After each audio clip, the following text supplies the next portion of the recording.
తేనెటీగల స్నేహితుడు. రచన Y Shankar Rao, KRP, MPPS, Peddabuddi DPC. ఇది పిల్లలకు ఎంతో ఉపయోగపడుతుందని ఆశిస్తూ ఉన్నాను.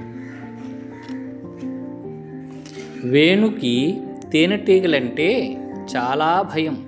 అవి ఎప్పుడు చూసినా బజ్ అంటూ తన చుట్టూ తిరుగుతూ ఉంటాయని అనుకునేవాడు. ఒకరోజు వేణు తన తోటలో ఆడుకుంటున్నప్పుడు ఒక చిన్న తేనెటీగను చూశాడు. అది ఒంటరిగా రెక్కలు తడిచిపోయి చాలా బాధగా ఉంది. తేనెటీగ పేరు రాణి అని తెలుసుకున్నాడు. రాణి తన పువ్వుల తోట నుండి దారి తప్పిపోయింది. వేణుకి భయం వేసినా రాణికి సహాయం చేయాలని నిర్ణయించుకున్నాడు. భయపడకు రాణి, నేను నిన్ను నీ ఇంటికి చేరుస్తాను అని వేణు అన్నాడు.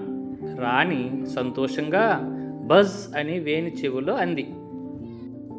దారిలో రాణి ఒక పెద్ద ఆపిల్ చెట్టు చూపించింది. మేము పువ్వుల నుండి పుప్పుని సేకరించి ఈ పండ్లను పెరగడానికి సహాయం చేస్తాం అని రాణి చెప్పింది.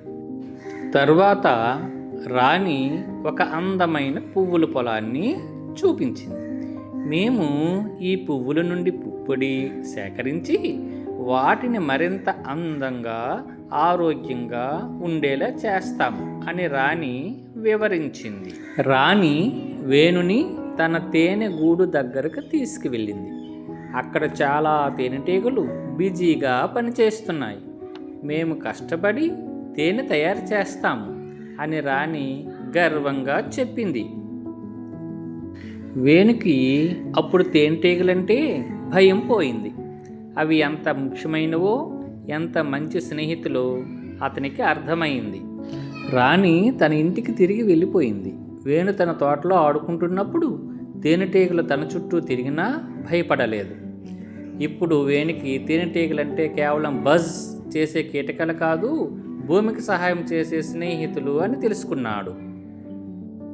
Thank you for watching. Please subscribe.